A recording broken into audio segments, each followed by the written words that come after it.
Olá,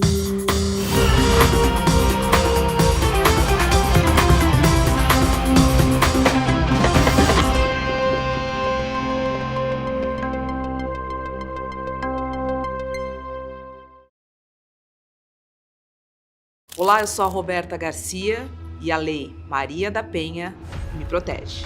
Eu sou Heloísa Vilela e a Lei Maria da Penha me protege. Eu sou Juliana Dalpiva e a Lei Maria da Penha me protege. Eu sou a Gabriela Varela e a Lei Maria da Penha me protege. Eu sou Vivian Mesquita e a Lei Maria da Penha me protege. A cada hora, 26 mulheres sofrem agressão física no Brasil. Por dia, 51 mil mulheres são vítimas da violência. Desde 2006, a Lei Maria da Penha protege milhões de brasileiras.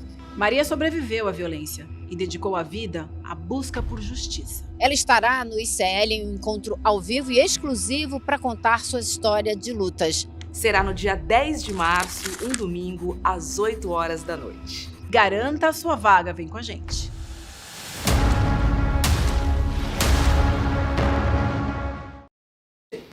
Muito bem, pessoal, estamos ao vivo, estamos começando o Desperta ICL de hoje, sexta-feira, 8 de março, 7h01 da manhã, horário de Brasília. Muito obrigado à companhia de todo mundo. Este programa é o Desperta ICL, nós estamos ao vivo todos os dias de segunda a sexta-feira, sempre às 7 horas da manhã. Este programa, claro, fica gravado no YouTube, você pode assistir na reprise, assim como fazem centenas de milhares de pessoas. Isto não é exagero, porque a gente está fazendo audiência recorde todos os dias aqui, isso graças à companhia da nossa comunidade. Então, para quem já está chegando por aí, estamos ao vivo no Twitter, na Twitch, no Facebook e no Instagram, principalmente no YouTube, nos canais do Eduardo Moreira, no canal do ICL Notícias, no canal do Leandro Demore. Então, se você puder, faça aquele roteiro básico do YouTube pela manhã, deixa seu like, ativa o sininho, assine os canais caso você não assine e, por gentileza, o mais importante, compartilhe este programa por aí. Manda no seu grupo de Zap, manda no Facebook, posta no Twitter, mande por e-mail, se você tem grupos de e-mails, listas de pessoas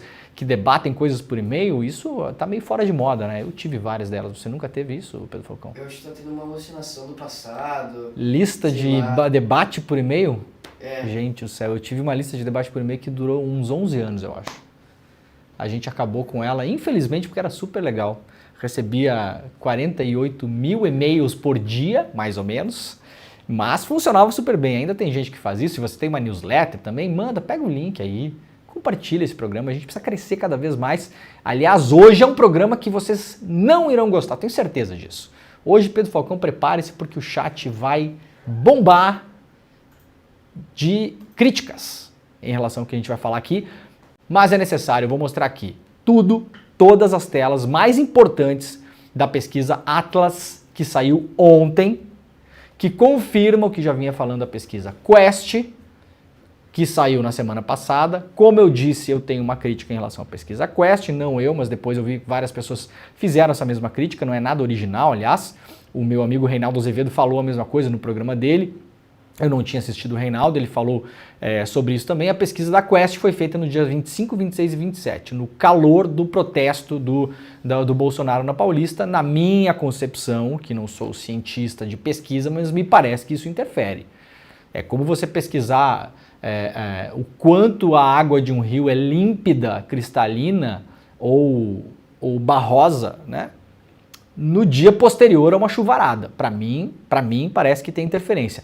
Mas, pesquisa Quest à parte, a Atlas vem confirmar algumas coisas que a Quest trouxe e vocês vão lembrar que no mês passado eu falei sobre pesquisas internas de partidos que estavam sendo contratadas, inclusive pelo PT, mostrando, já adiantando esse cenário. Então quem acompanha o Desperta ICL sabe que o que a gente vai mostrar da pesquisa Atlas aqui não é novo, já era esperado, o próprio PT já esperava isso. Não pensem que o PT ficou surpreso com a pesquisa Quest e com a pesquisa Atlas.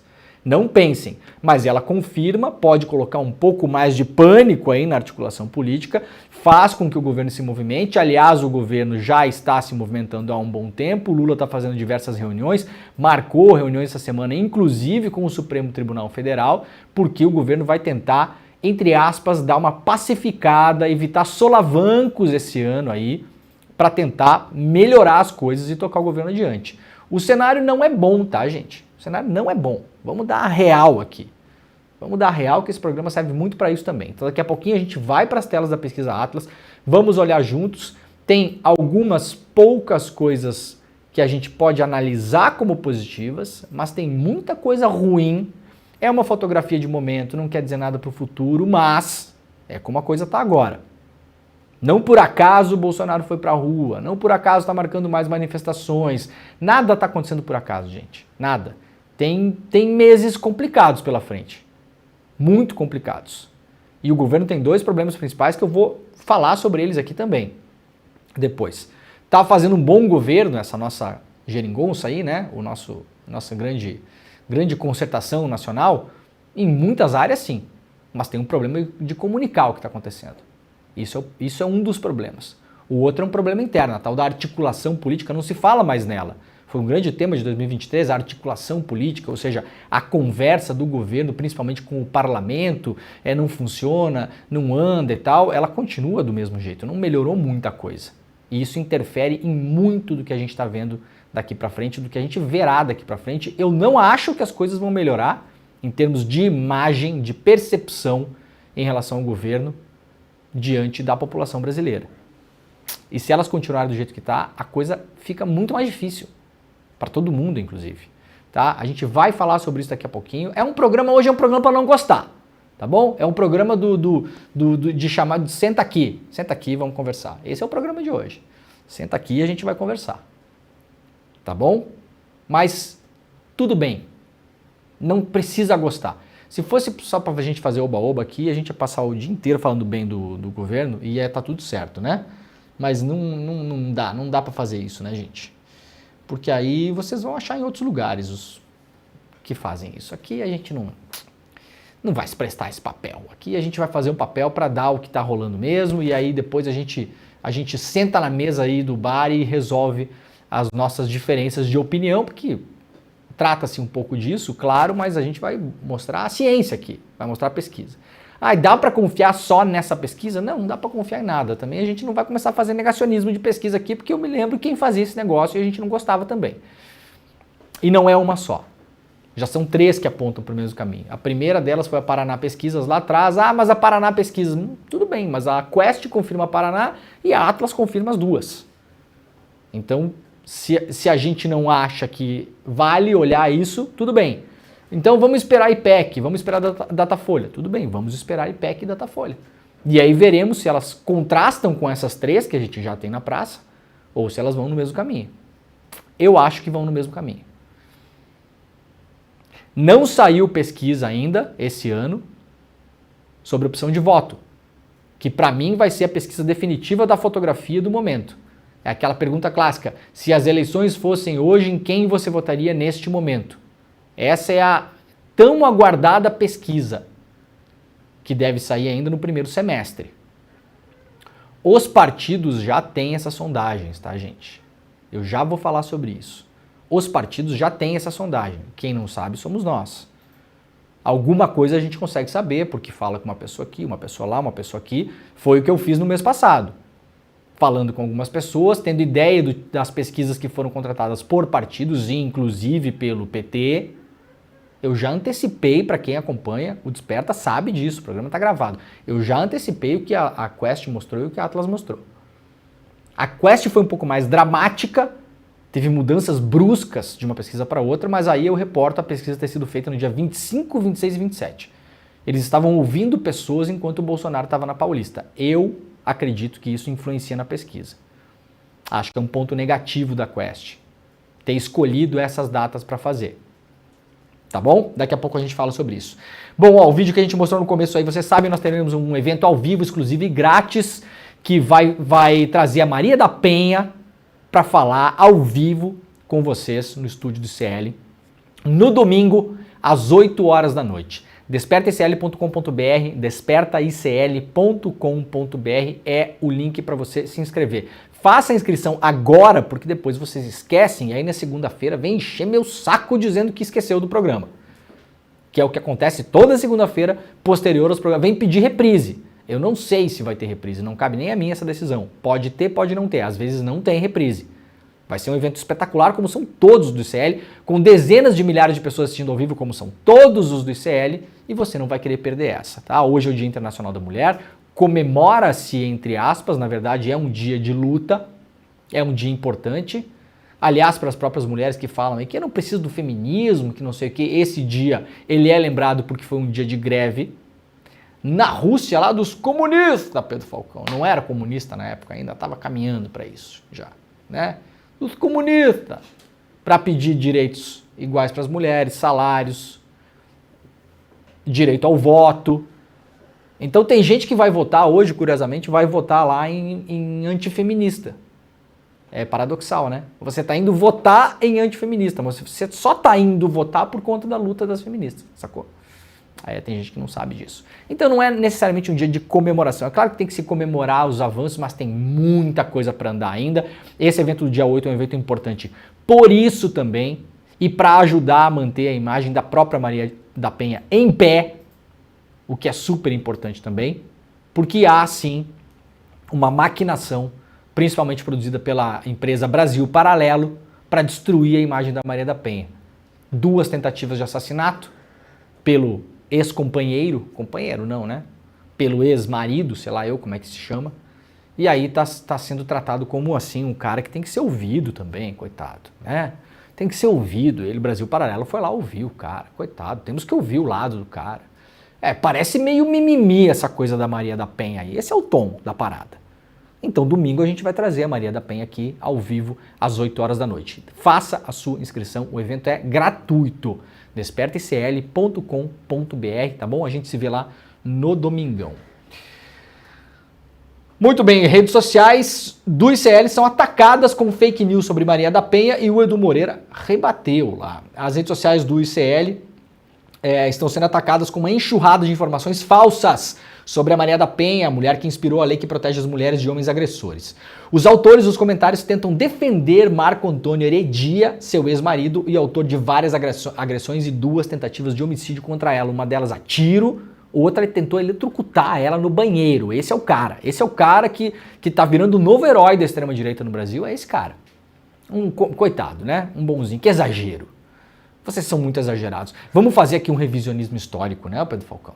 Eu achei que bandido bom era bandido morto. Bandido bom é bandido morto, mas alguns não. Alguns têm que ficar vivo e ser personagem principal de documentário. Para Brasil Paralelo, assim, esses bandidos aí, porque esse cara é um bandido. Ele foi condenado, ele é um bandido. Mas esse aqui tem que virar personagem de documentário. Esse a gente não quer morto, esse é personagem de documentário. Todas as argumentações nas redes sociais do ICL são baseadas em fatos mentirosos, em mentiras, né? Não existem fatos mentirosos. Os ataques acontecem porque Maria da Penha terá um encontro público no domingo às 8 horas, em que contará sua história nos canais do YouTube do ICL e do Eduardo Moreira, com participação da Márcia Tiburi, da Manuela Dávila e da nossa colunista, escritora, brilhante, aliás, foi tema de reportagem no jornal The Guardian essa semana, a Eliana Alves Cruz. A mediação do Edu Moreira e da Vivian Mesquita, nossa colega também, outra colega brilhante, querida, maravilhosa, que ontem, aliás, estava vestida de pêssego, segundo o William De Luca, estava vestida como Miss Pêssego. Sacanagem, viu, Vivian? Para rebater o ataque orquestrado nas redes, o Edu Moreira gravou um vídeo e aí mandou um recado, né? Mandou um recadinho para a turma da extrema-direita, para os mentirosos de plantão, que estão fazendo essa onda de ataques, porque domingo a gente vai mostrar sim a história da Maria da Penha ao vivo aqui no ICL. E aí o Edu falou, ninguém tem medo de vocês não, tá? Não adianta vir com mentirinha, com blá blá blá. O carro aqui vai seguir andando, gente. A caravana passa. A caravana vai... Vocês podem latir o quanto vocês quiserem, que a caravana vai seguir passando. Isso, na verdade, só alimenta, só dá combustível pra gente continuar. O vídeo está publicado nas redes sociais do ICL e também lá do Edu, então para vocês quiserem assistir o vídeo, deem uma olhada lá no vídeo. Nós temos até uma hashtag, né, o Pedro Falcão, o pessoal que usa a rede social aí, você sabe me dizer qual é a hashtag, o Pedro Falcão? Procura pra gente aí, pede pro pessoal da nossa produção, que daqui a pouquinho a gente passa para todo mundo aí, beleza? Bom, falando nessas questões, o Robinho pode recorrer em liberdade caso o STJ reconheça a pena por estupro. A pena pode ser reconhecida da Itália, Ele deveria ser preso no Brasil. A partir de final de março isso pode ser julgado pelo STJ, mas ainda assim o Robinho ficará livre para recorrer no Brasil em liberdade, mesmo que o Superior Tribunal de Justiça julgar que a ação contra o Robinho na Itália é procedente e válida para ele ser preso aqui no Brasil e cumprir pena. Isso porque, se o STJ homologar a decisão italiana, o Robinho pode ainda recorrer em liberdade no próprio STJ e depois ainda no Supremo.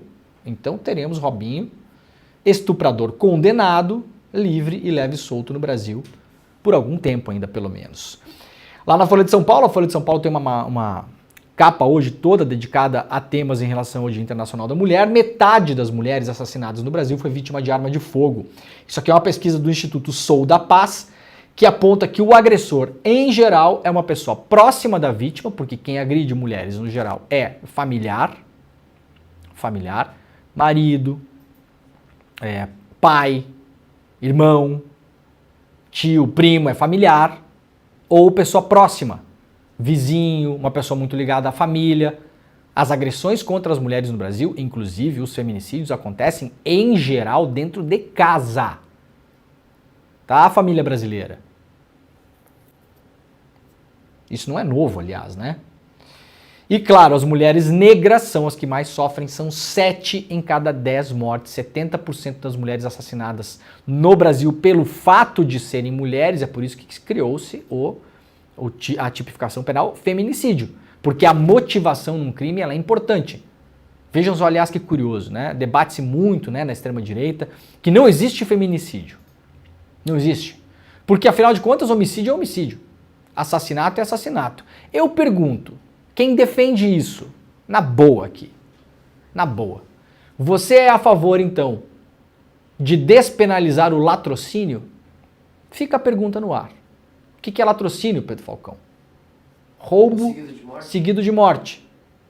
Ué, mas não é só homicídio? Não é só homicídio? Ah, então a motivação importa. Então veja só onde a gente chega. A motivação por você roubar um objeto, tudo bem. A motivação por você matar uma mulher pela condição de ser mulher, aí não pode. Então o que é que vale mais na sociedade e na cabeça dessas pessoas? Um celular do que a vida de uma mulher. Essa é a conclusão. Se você acha que o latrocínio deve continuar a ser penalizado no Brasil e acha que o feminicídio não, então você dá mais valor a um celular do que a vida de uma mulher. Você dá mais valor a um bem de consumo do que a vida de uma mulher. Ué, não é tudo só homicídio? Então despenaliza tudo. Deixa só o homicídio. E vamos despenalizar, inclusive, as motivações. Assassinato por motivo torpe, por exemplo, por um motivo banal. Ele aumenta a pena da pessoa. Ué, mas a motivação não importa? Então, se não importa a motivação de ter assassinado uma mulher pelo fato dela ser mulher, então também não importa a motivação torpe. Então despenaliza a motivação torpe. Tira os agravantes. Ou a gente fala aqui de uma maneira lógica, ou a gente fala aqui de uma maneira absurda. Então, quem é a favor de continuar penalizando um ser humano que mata para roubar, que é o latrocínio, tem que ser a favor, não pode ser contra a penalização do feminicídio. Ou você está dizendo que um celular tem mais valor do que a vida de uma mulher. Tá dito? Ficou um bom corte esse, aliás, vou deixar a dica para o pessoal fazer o corte, né? Porque as pessoas muitas vezes não param para pensar nisso. Vamos lá para o site do clnoticias.com.br. Governo Lula volta a defender na justiça manutenção das concessões da Jovem Pan. A Advocacia Geral da União defendeu em petição enviada à 6ª Vara Civil Federal de São Paulo na quarta-feira que a Jovem Pan não perca as 3 outorgas de rádio, conforme foi pedido pelo Ministério Público Federal de São Paulo, em processo devido à veiculação sistemática de conteúdos de cunho golpista e que atentaram contra a democracia no Brasil. A AGU, governo federal, diga-se, governo Lula, defendeu apenas o segundo pedido feito pelo MPF para o pagamento de uma multa no valor de 13 milhões e 400 mil reais e pediu bloqueio de bens e valores para garantir o pagamento. Em nota, a AGU disse que diverge da cassação da outorga. Fundamentado em posicionamento do Ministério das Comunicações, o entendimento da União é de que, ainda que a penalidade tenha previsão legal e a gravidade da conduta da emissora seja reconhecida, os abusos cometidos pela empresa devem ser reparados por outras medidas, como a aplicação do direito de resposta e a indenização por danos morais causados. Então, a posição da AGU hoje é que a Jovem Pan continua no ar, mas paga uma multa. Esse processo ainda está rolando, isso aqui é um posicionamento da AGU. O Ministério Público Federal pede o contrário. Pede que a Jovem Pan perca o direito de usar o rádio no Brasil, as concessões que tem do rádio do Brasil, tá bom? Sinceramente, minha opinião é muito rápida. Eu acho que tirar a Jovem Pan do ar, nesse momento, é um exagero. Eu falei que hoje é um programa para não gostar, tá? É para não gostar mesmo. Olha, se a moda pega, a gente vai começar a fechar todos os frigoríficos do Brasil, porque via de regra usam carne produzida em área de desmatamento. Todos. Vai fechar McDonald's, Starbucks, Burger King, vai fechar mercado, um monte de coisa, porque essa carne vai parar em todos esses lugares. Tem 1 milhão de matérias mostrando isso já. O que é que acontece nesses momentos? Você faz um termo de ajustamento de conduta, por exemplo. Vai lá e fala, meu filho, para de fazer isso, não compra lá, paga uma multa e começa a observar melhor essas empresas para que elas se adequem ao correto, ao legal, ao justo, tá? Para além disso, bom, a Jovem Pan pode agora pagar uma multa milionária. É pouco, é muito, tá? Não sei, tem que ver também o balanço da Jovem Pan. Não adianta imitar a Lava Jato e ficar estabelecendo multa absurda e quebrar todo mundo também. Porque se a moda pega, a moda é ruim, gente. Se a moda pega, é ruim. É um setor da economia, a Jovem Pan tem que se adequar, parar de cometer crime, que é o que estava fazendo o tempo todo. Aliás, já melhorou muito, eu assisto a Jovem Pan, eu assisto tudo, tá? Tudo. Eu assisto Revista Oeste, Jovem Pan, eu vou para tudo que é lugar. Tem que saber, tem que estar ligado, tem que estar olhando, né? A Jovem Pan melhorou muito. Mandou um monte de gente embora, deu uma recentrada no foco, tá? É ainda bolsonarista, ainda fala para o público da extrema-direita? Sim, mas vejam, a extrema-direita mesmo, aquela audiência absurda que a Jovem Pan tinha, foi embora. Isso é um sinal de que a Jovem Pan não fala mais diretamente com esse público. Deem uma olhada na audiência do programa Pingos nos Is, que era o programa de maior audiência da Jovem Pan, que era basicamente uma filial do Bolsonaro, estava sempre lá dando entrevista, e vejam hoje qual é a audiência deles. Ontem eu estava vendo, tinha 6 mil pessoas assistindo. Isso também é uma arma, né, pra eles, tipo, olha só, é realmente o governo da censura. Eu ia chegar lá. Eu ia chegar lá. E aí você tira a Jovem Pan do ar e isso piora, inclusive no que a gente vai ver da pesquisa Atlas. Você piora a percepção pública de que o campo da direita está sendo perseguido. A justiça tem que pensar nisso? Não sei. Mas eu estou falando aqui o que acontece de fato. Tá? Então puna-se a empresa, estabeleça uma multa, de modo que não inviabilize ela economicamente, porque não adianta a gente falar isso da Lava Jato e depois falar o contrário aqui depois, tá, gente? Vamos manter aí a lógica da coisa, também senão vira assim, ó, ocasião, né? Conforme a ocasião a gente vai remando o barco para um lado ou para o outro, tá bom? Tudo bem, pode fazer isso também, não tem problema nenhum. Multa, fica em cima dela, eventualmente faz um termo de ajustamento de conduta, assina uma papelada lá dizendo que não vai mais fazer isso, e aí se reincindir, aí a conversa é outra. Falei que o programa hoje era para não gostar, né, o Pedro Falcão? Ah, Demore, só para eu te falar que aqui tem a hashtag que você pediu. Qual é? É hashtag Estou com Maria da Penha. Estou com Maria da Penha, então, em relação ao que a gente falou antes do nosso evento também. Se você quiser postar, pega aí a hashtag Estou com Maria da Penha. Pode pegar os nossos posts, as matérias que a gente está fazendo também, que está lá no ICL Notícias, que está lá no Instagram do ICL e tal. Pega a hora que você repostar, usa Estou com Maria da Penha como hashtag que a gente está ajudando a levantar também para o nosso evento de domingo, tá bom? Não esqueça, despertaicl.com.br. Vamos lá então, o programa Pé de Meia, pagamento de bolsa para alunos do ensino médio, começa no dia 26. O programa prevê uma poupança e um auxílio financeiro mensal de R$200 para alunos do ensino médio. Não sabe se o seu filho tem direito ou não? Vá para o iclnoticias.com.br que a matéria explica tudinho sobre esse programa do governo federal.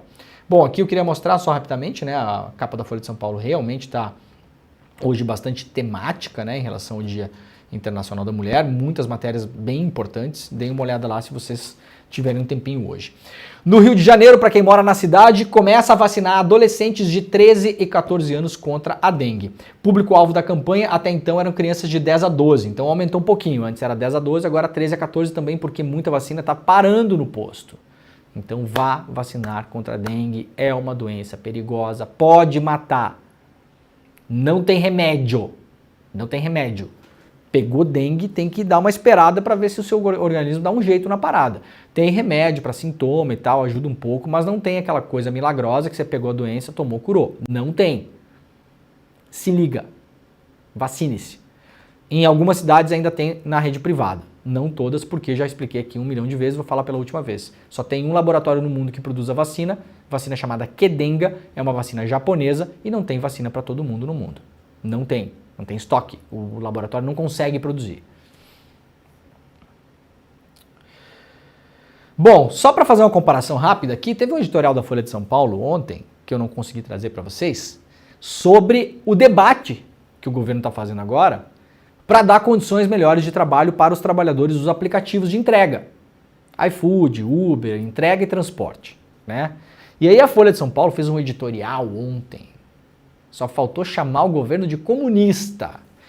Regulação das plataformas é risco para o serviço de aplicativos.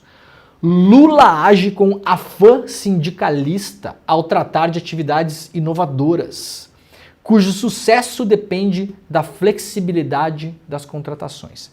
Eu não vou ler esse editorial porque nós temos muito mais o que fazer hoje no programa, mas ele é um editorial, para além de tudo, muito mal informado, e eu vou mostrar agora porque ele é mal informado. Critica o governo porque o governo quer dar condições mínimas para os trabalhadores. Que condições são essas mínimas?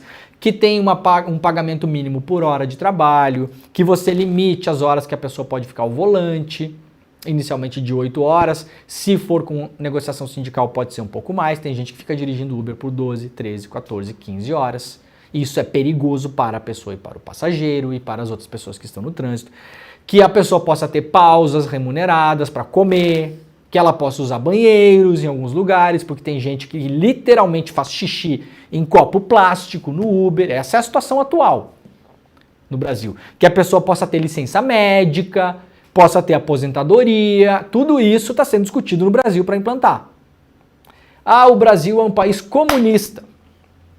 Que absurdo Lula com essa mentalidade de sindicalista dele, diz a Folha de São Paulo, né? A Folha de São Paulo tão moderna, porque o Lula está indo contra a modernidade, porque afinal de contas, Pedro Falcão, esses aplicativos, eles são atividades inovadoras e o sucesso depende da flexibilidade das contratações. Então vamos ver como faz um país comunista, Pedro Falcão. Olha o que fazem no comunismo. Olha aqui, ó. 3 anos atrás, tá? Não é nem de hoje. Isso aqui é notícia velha. Aliás, a revista Época nem existe mais. Essa notícia é tão velha que nem a revista que publicou existe. Salário mínimo e direito a banheiro. E não é só isso, porque tem mais coisa. A nova lei de Nova York para o trabalho de entregadores de aplicativos. Está em vigência hoje. Os aplicativos entraram na justiça e tal, estão tentando derrubar. Está em vigência. Publicadinho lá. Um salário mínimo, melhores condições de trabalho, direito ao uso de banheiros em restaurantes são algumas das regras que a cidade de Nova York estabeleceu 3 anos atrás para os entregadores e trabalhadores. A legislação também prevê limite de distância para que você possa demandar um serviço do entregador. Não pode pedir um negócio aqui, o cara tem que fazer 42 km para entregar uma pizza. Limite de distância, por quê? Porque é perigoso, porque não vale a pena economicamente, porque é bom só para a empresa. Pagamento mínimo por cada entrega, que é o que está sendo falado aqui no Brasil, pagamento mínimo por hora, mesma coisa, mesma lógica, pagamento mínimo por cada entrega, e que as gorjetas que a gente dá nos aplicativos, elas vão diretamente para os entregadores, porque hoje você sabe, né? Você dá uma gorjeta pelo aplicativo hoje, o aplicativo come um pedaço da sua gorjeta. Você não está dando para o entregador direto. Vocês sabiam disso? Você deu uma gorjeta de R$5 para o entregador. Uma parte fica com o iFood. ou com os outros aplicativos. Não sei se o iFood fica, mas a maioria fica. Esses aqui são os comunistas de Nova York. Viu, dona Folha de São Paulo? Esses são os comunistas lá de Nova York. Nova York, você sabe, né? Uma ilha no Caribe governada pelo Fidel Castro. Né? Sabem disso? Tá aqui, ó, 3 anos atrás. Não é nem novo. É nem novo o negócio. Então, meus camaradas, vamos parar de lero-lero. Eu sempre falo, tem que, assim, ó, até intelectualmente tem que ter uma, assim, uma posição melhor, né, o Pedro Falcão, porque essa é muito fácil, né? Assim é muito fácil. Vão continuar falando essas groselhas, ignorando isso aqui, porque vão fazer de conta que isso aqui não existe, né? Vão fazer de conta que não existe isso aqui e vão continuar falando o que estão falando. Uma matéria exclusiva lá do G1, corpos de vítimas da PM na Baixada Santista são levados a hospitais para evitar perícia, dizem funcionários de saúde, ou seja, a chacina que a Polícia de São Paulo está fazendo, sob aplausos do governador Tarcísio, que aliás isso aumenta a popularidade dele, aparentemente, a gente vai ver na pesquisa Atlas. Essa é a nossa sociedade também, a gente tem que absorver, né? Não tem jeito não. Não é como a gente gostaria, é como ela é. Os corpos são tirados sob o pretexto de levar para os hospitais. A maioria deles chega no hospital já sem vida, porque na verdade já estavam mortos na cena do crime. Então os caras forjam o atendimento hospitalar, criam uma mentira para mexer na cena do crime, para estragar a perícia. Porque senão vai mostrar, né, que a polícia faz aquilo que a gente falou desde lá de dezembro, do começo da Operação Escudo. Tiro pelas costas, tortura, matando gente desarmada, aí a gente vai ver a real situação das coisas. A arma plantada. No mês passado mataram um catador de papelão em São Paulo, o cara tinha uma pistola 9mm. Um catador de papelão, que morava em um barraco, ele tinha uma pistola 9mm. Aí você acredita se você quiser. Daqui a pouco vão pegar catador de papelão aí com um fuzil AK-47, né, Pedro Falcão? Imagina, o cara cata papelão, mas o cara tem um AR-15, por que não? Tem um Taurus T4 no carrinho de papelão. Afinal de contas, a criminalidade está muito alta, né? A pessoa precisa se proteger. Né, Polícia de São Paulo? Deputada por São Paulo, a Rosângela Moro vai mudar o título eleitoral para o Paraná, já de olho na cassação do marido. Se o Moro for cassado, abre-se uma vaga para o Senado no Paraná, vai ter que ter uma eleição extraordinária, e a Rojanja, a Conja, já está de olho nessa vaga, vai mudar o título e vai ficar com o olho lá no Paraná. Se o Moro for cassado, ela possivelmente será uma das concorrentes à vaga do Moro ao Senado. Não tem nada a perder, porque se perder a eleição, continua deputada. Porque a eleição para deputada é só daqui a 3 anos, 2 anos e meio, né? Então, tem nada a perder a Rojanja. Justiça dos Estados Unidos arquiva pedido de extradição de Alan dos Santos, de senador. O senador Jorge Saif, então aqui já vamos dizer que a gente não confia nessa informação, porque a gente sabe que essa gente aí é meio ruim de falar a verdade, afirmou em um pronunciamento no plenário do Senado na quinta que a Justiça dos Estados Unidos arquivou o pedido de prisão e extradição do blogueiro bolsonarista Alan dos Santos. Alan dos Santos, investigado pelo Supremo nos inquéritos das fake news e atos antidemocráticos, é considerado foragido desde 2021, tendo se mudado em 2020 para os Estados Unidos. Segundo o Saif, a Justiça dos Estados Unidos arquivou o pedido de extradição do blogueiro porque eles não entendem que o jornalista Alan dos Santos cometeu crime, senão o crime de opinião. Duvido que isso aqui está escrito em qualquer sentença dos Estados Unidos. Duvido, tá bom?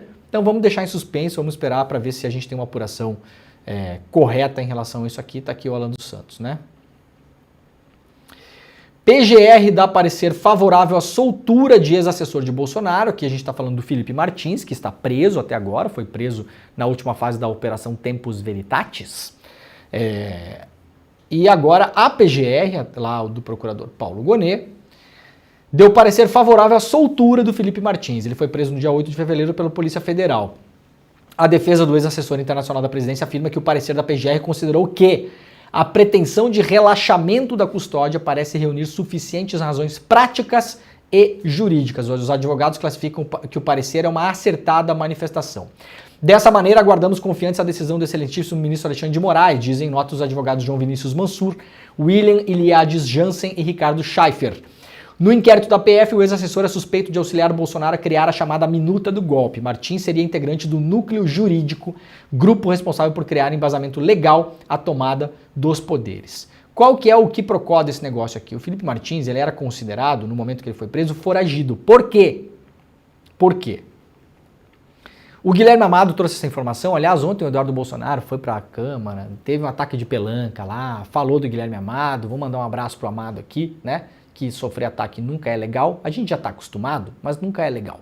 Nunca é bom, tá? Então, grande abraço pro Amado, que está aí, sempre fazendo o trabalho dele, sempre com a gente no ICL aqui, lá no Portal Metrópolis também.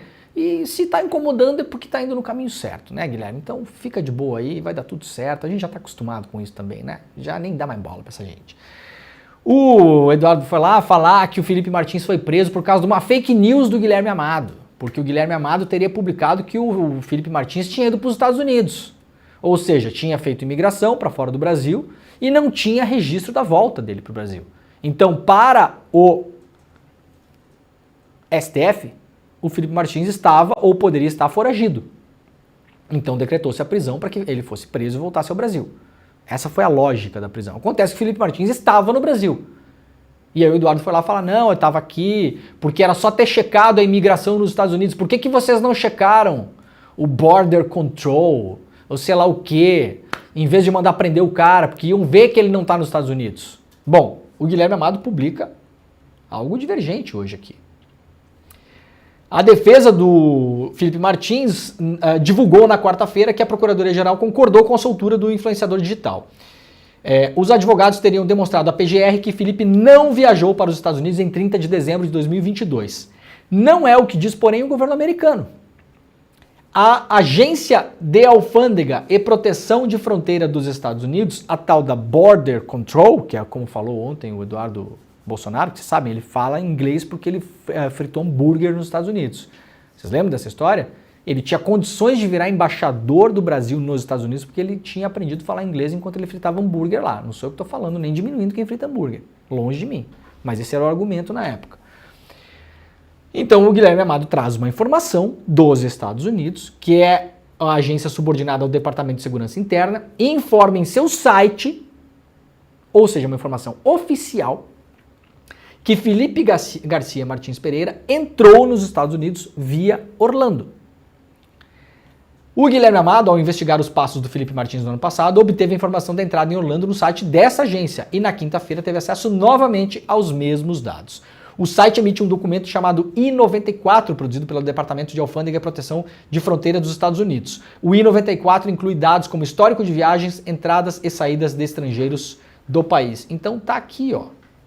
É nisso que a Polícia Federal se baseou para pedir a prisão do Felipe Martins. Ele entrou nos Estados Unidos, segundo informações oficiais do controle de fronteira dos Estados Unidos. Aí fica difícil contrastar isso aqui, né? Você vai dizer o quê? Que os caras estão mentindo? Que os caras são comunistas? Que quem mandou botar isso aqui falsamente lá foi o Che Guevara? Fica complicado, né? Tá aqui, ó. Chegada em Orlando em dezembro de 2022. Então nisso baseou-se a decisão para mandar prender o Felipe Martins. Dito isso, sabendo-se que ele não estava lá, então aparentemente tem um problema de comunicação, de informação, de documentação, porque onde está a entrada dele no Brasil, foi isso que não se encontrou. Ele foi para os Estados Unidos, mas não teria se encontrado a volta dele. Como ele voltou? Ele não passou pelo controle migratório, é o que sabemos até agora, tá bom, gente? É o que sabemos até agora. Dito isso, eu particularmente não vejo motivo nenhum para ele continuar preso, inclusive. Foi preso por esse motivo. Bom, se esse motivo agora aparentemente é inexistente, o cara de fato viajou. Então, tá, beleza. Mas ele estava no Brasil quando foi preso. Se o motivo era esse, evitar risco de fuga, ou se ele estava foragido, que se solte ele. E aí faça-se o que a PGR vem pedindo, faça a soltura e retenha o passaporte. Porque o principal motivo para a prisão era risco de fuga, ou já se encontrava no estrangeiro. Né? Então, vai nesse sentido o parecer, solta o Felipe Martins e deixa o cara responder em liberdade. Essa tem que ser a regra, tá bom, gente? Réu solto, sempre, regra, réu solto, senão a gente vira garantista de ocasião aqui, aí vira bagunça. Aí hoje eu falo uma coisa, amanhã eu tenho que falar outra. E aí eu tenho que ficar rebolando para justificar isso, a gente não precisa rebolar aqui. Não precisa rebolar. Regra, réu solto. A pessoa só fica presa enquanto responde a processo. E veja, o Felipe Martins não é nem réu ainda. Ele é investigado. Ele é investigado. Ele não foi sequer denunciado. A denúncia não foi sequer aceita pela justiça. Então tá lá no começo. Uma pessoa investigada, presa, tem que ser muito exceção. A pessoa tem que apresentar risco a outras pessoas, tá ameaçando testemunha. É esses casos punk, assim, sabe, gente? Um assassino que pode matar outra pessoa, que pode se vingar, uma ameaça de morte, um marido que espancou a mulher e pode voltar a cometer isso, tentou assassinar a esposa. São esses casos. A gente tem que cuidar para não equiparar essas coisas também, porque também isso aí dá munição pro bolsonarismo, galerinha. Vamos se ligar na parada, entendeu? Porque isso aí vai colocando pressão na história de que eles são perseguidos, de que eles estão sendo oprimidos, de que as penas da tiazinha lá, a dona Fátima de Tubarão, é maior do que do cara do PCC. Isso alimenta a narrativa pública e aparentemente tem funcionado. A gente vai ver na pesquisa Atlas aqui. Tá bom, então vamos lá para umas últimas notícias rapidamente e depois vamos para a pesquisa. Ou vamos para a pesquisa direto? Vamos para a pesquisa direto, né, o Pedro Falcão? Olha, saiu ontem a pesquisa Atlas. Nós estamos com 15 mil pessoas acompanhando este programa, então eu vou esperar mais um gole de café enquanto o Pedro Falcão canta Bela Tchau. Ainda já cantou ontem, né, Pedro Falcão? Vai cantar de novo hoje? Sem voz. Ah, tá sem voz hoje, tá bom. Quer cantar Internacional Socialista também, Pedro Falcão? Alguma coisa assim, não? Aqui pode, aqui tá liberado. Nesse programa a gente deixa. Vamos lá para a pesquisa Atlas, ó. Saiu uma pesquisa Atlas ontem. A pesquisa é uma pesquisa bastante completa. A Atlas é um instituto que é um instituto relativamente novo, né? Então, para quem não conhece, para quem só conhece o Datafolha, o Ibope, aliás, o Ibope não existe mais, o Ibope virou IPEC, não existe mais o Ibope como a gente conhecia. Então, tem o IPEC e o Datafolha no Brasil, que são os mais famosos, tá? E os novos institutos que vêm ganhando espaço nos últimos tempos. Muitos deles trabalham com pesquisa online ou por telefone, o que é uma novidade no Brasil, novidade de alguns poucos anos atrás. Em outros países já é bem mais consolidado. Nos Estados Unidos se faz pesquisa por telefone há décadas, por exemplo, tá bom? São confiáveis? Não são confiáveis? Bom, já tem um certo histórico desses institutos para a gente saber mais ou menos. A Atlas vem acertando muita coisa em relação a eleições, muita coisa. Aliás, muitas vezes mais que Datafolha e IPEC, que aparentemente tem um problema de metodologia gasta, antiga. Tentaram acertar isso na eleição passada, mas erraram muita coisa. Então a Atlas, dentro do universo de pesquisas, a gente pode colocar assim, é confiável no selo Datafolha, no selo IPEC? Para mim está no mesmo nível, tá, gente? Não está fora, não. Até prova em contrário, a Atlas é um instituto de pesquisa confiável, que faz pesquisa séria, que não está inventando história para... tá? Então vamos começar disso. Vamos começar disso. O que é que essa pesquisa mostra? Ela mostra uma fotografia deste momento no Brasil. O que é que ela confirma? Ela confirma muita coisa que saiu na pesquisa Quest da semana passada, que também é um instituto novo. Relativamente novo em relação aos outros, claro. O que a Quest e a Atlas confirmam? Elas confirmam a pesquisa da Paraná Pesquisas, que saiu 3 ou 4 semanas atrás. Ah, Paraná Pesquisas não gosto. Tá bom, então exclui a Paraná Pesquisas. A Quest e a Atlas mostram a mesma coisa. Então tudo bem, não vamos brigar por causa disso.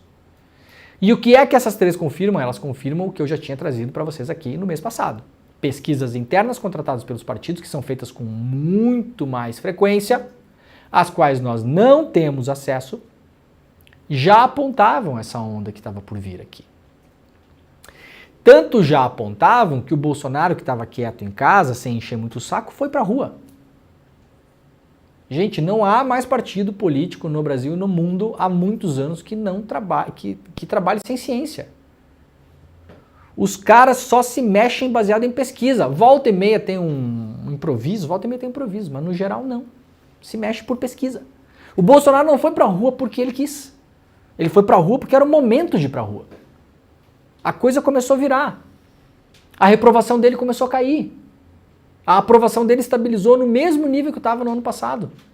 Está estável.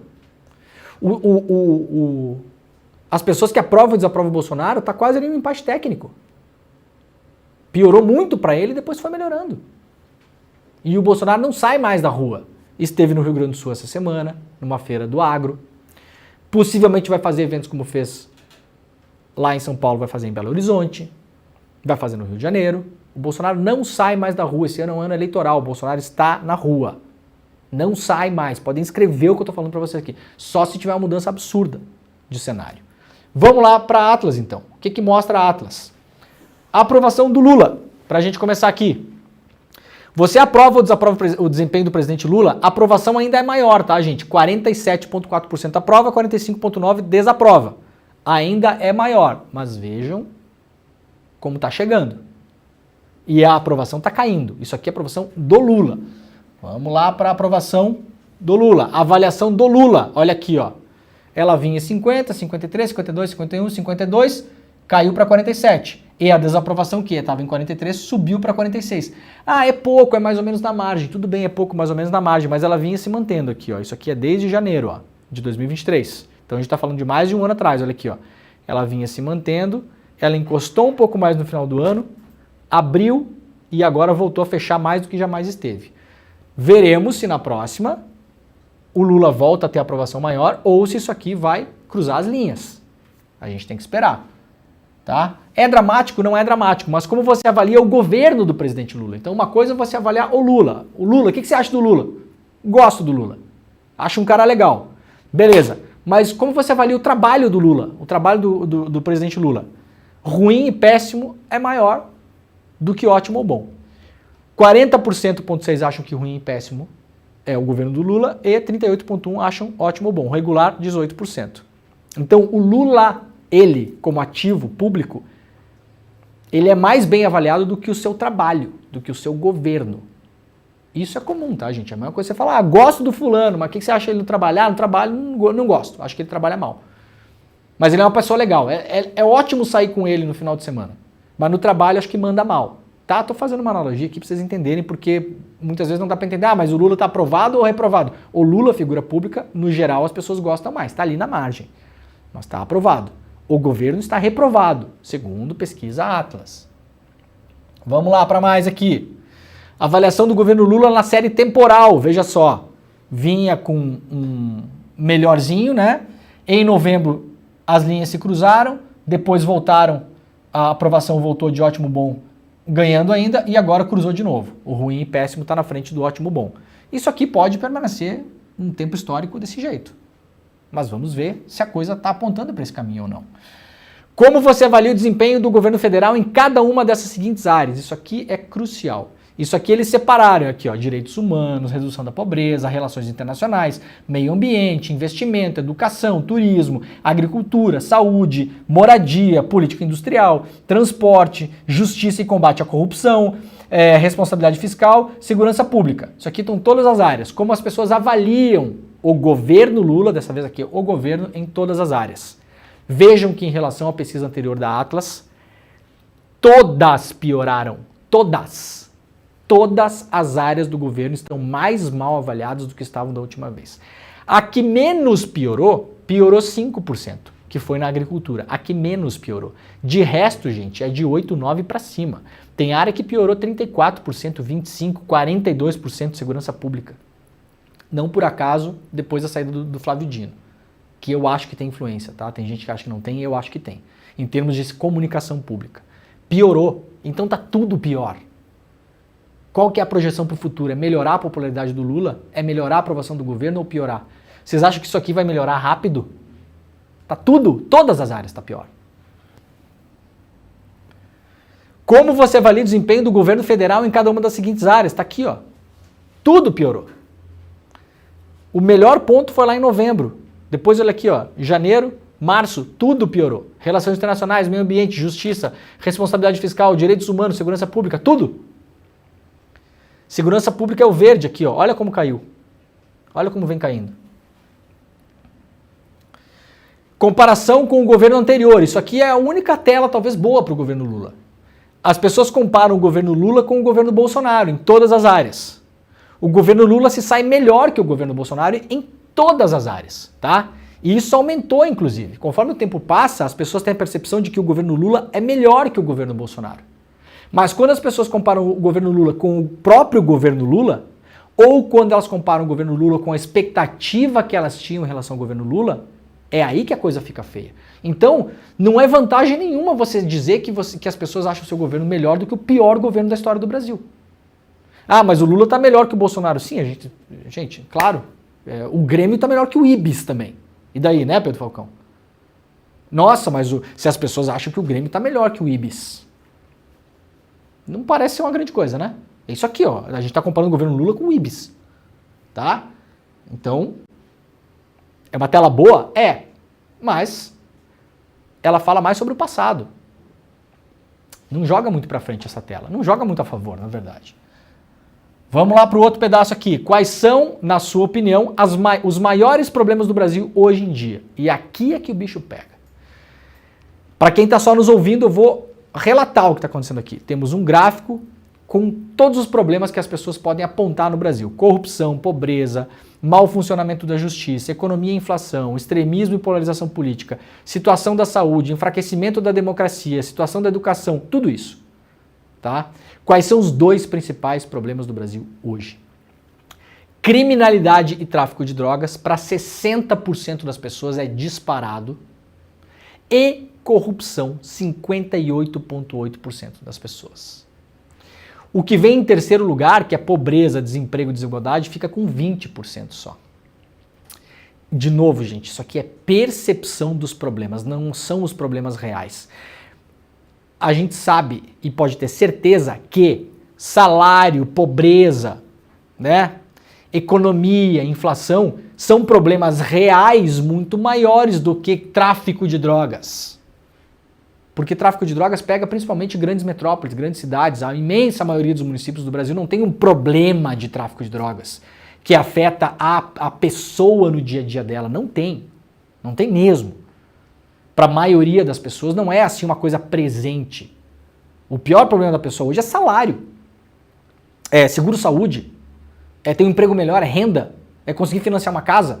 Só que isso aqui é percepção, porque as pessoas percebem que o crime tomou conta do Brasil, que o tráfico de drogas tomou conta do Brasil e que a corrupção tomou conta do Brasil. E isso aqui é um problema porque toda vez que a corrupção vira um dos principais problemas na percepção das pessoas, a coisa não vai bem. Porque isso aqui é gatilho para golpezinho branco, para impeachment. Isso aqui é gatilho para isso. Então vejam, é complicado. Olha aqui, ó, o que parte da imprensa tanto fala, a polarização é um problema no Brasil. A polarização política. Sabe quantas pessoas percebem a polarização política como um problema no Brasil? 12%. As pessoas estão nem aí para isso. A pessoa está andando para a polarização política.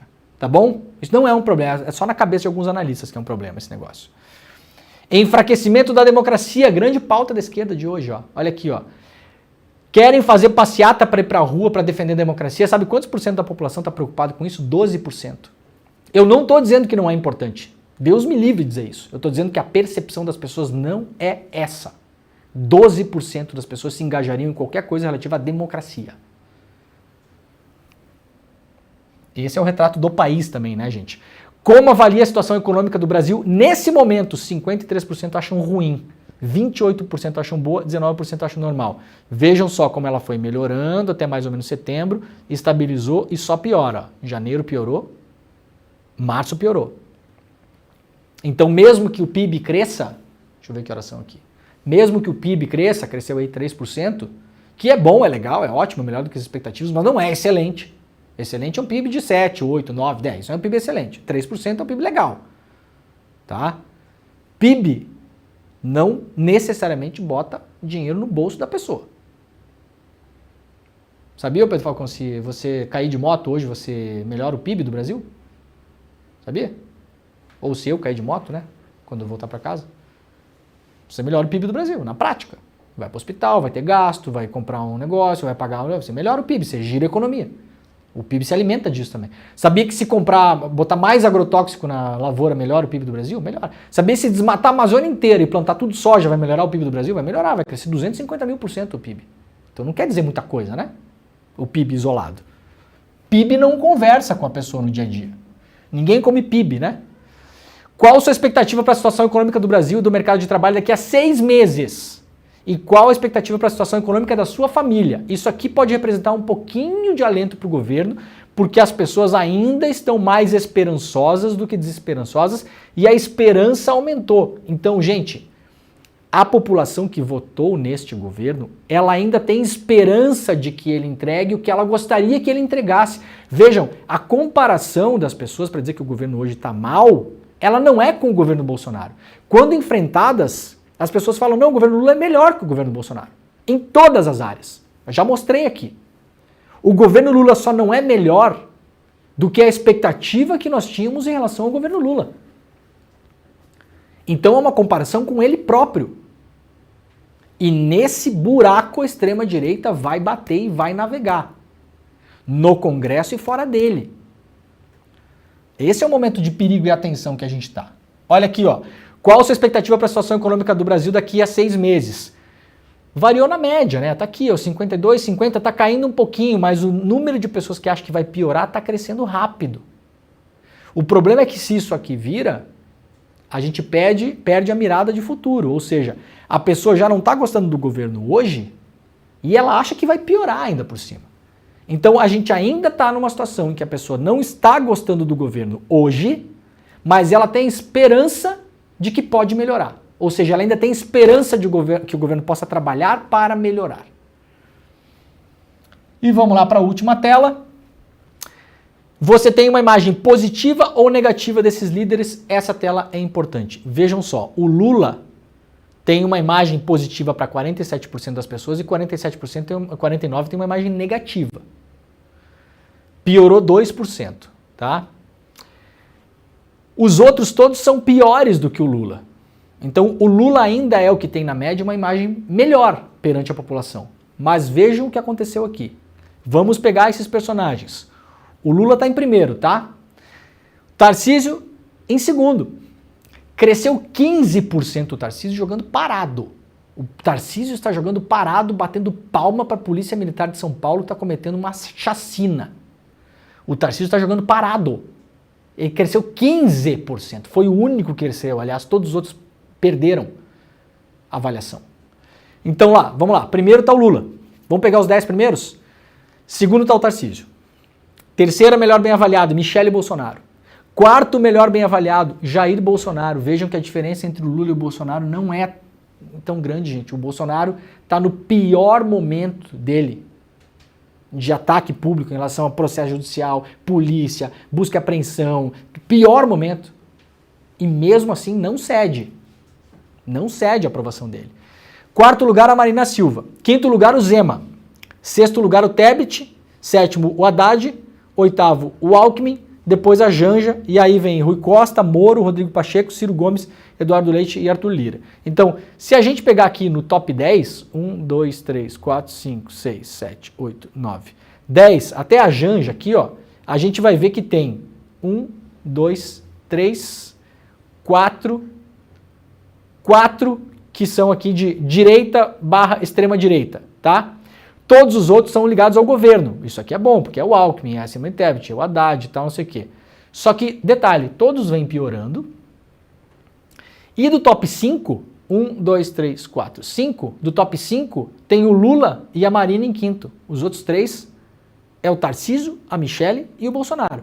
E o sexto é o Zema. Isso aqui é o retrato da extrema-direita. A extrema-direita ainda conta com muito apoio popular. Muito. Repito, num momento que é um momento péssimo. O Bolsonaro, se fosse aqui para encerrar o programa, falta 2 minutos para acabar e daqui a pouquinho começa o SL Notícias, primeira edição. O Bolsonaro, se isso aqui fosse uma luta de boxe, gente, e tem aqui, ó, a gente está lutando contra o Bolsonaro, tá?